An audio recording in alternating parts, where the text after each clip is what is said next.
Le 1er août dernier, après de longues heures d'audition, Fonike Mengue, Ibrahima Diallo, respectivement coordinateur et chargé des opérations du FNDC, et Seikou Yaya Barry de l'UFR, ont été placés sous mandat de dépôt par le doyen des juges du TPI de Dixine. Depuis cette date, ils séjournent à la maison centrale de Conakry. Leurs avocats ont depuis lors engagé une bataille judiciaire. Ils ont saisi la chambre de contrôle de la cour d'appel de Conakry pour invalider la décision du doyen des juges du TPI de Dixine. Mais ce mercredi, ils ont été déboutés. Le doyen des juges d'instruction de Dixine a pris une ordonnance les mettant sous mandat de dépôt. Nous avons relevé appel contre cette ordonnance de mise sous mandat de dépôt et l'affaire devrait être réexaminée par la juridiction de censure qui est la chambre de contrôle de la cour d'appel. Alors aujourd'hui, on devrait vider le délibéré, de dire la cour devrait dire bon, aujourd'hui c'est la décision, voici la décision. Malheureusement pour nous, la chambre de contrôle de la cour d'appel n'a fait confirmer l'ordonnance de mise sous mandat de dépôt entreprise par le juge d'instruction du tribunal de première instance de Dixine. Vous avez été débouté par la cour d'appel?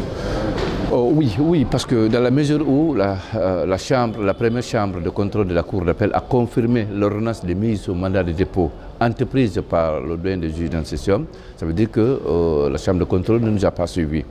Alors, nous restons toujours optimistes parce que le chemin est long. Donc, Fonike Mengue, l'autre Ibrahima Diallo et Honorable Seikou Yaya doivent rester encore en prison, en tout cas selon la décision qui a été prise par la Cour d'appel. Par rapport à cette ordonnance de mise sous mandat de dépôt.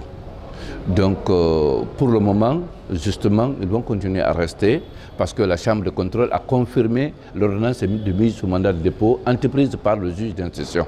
Le pool d'avocats n'en démord pas. Il entend engager une autre procédure pour obtenir la mise en liberté de ses clients. Nous allons de toute façon continuer le combat. On est loin de finir. Nous allons bientôt encore déposer une requête de mise à liberté à leur faveur. Donc, dans les jours à venir, nous allons déposer auprès du juge d'instruction de Dixine une demande de mise à liberté à leur faveur naturellement. Et l'opportunité lui appartiendra d'examiner cette demande, d'accéder à la dite demande ou de ne pas accéder, dans quel cas nous aurons la possibilité de faire appel et revenir encore devant la juridiction de censure. Ça.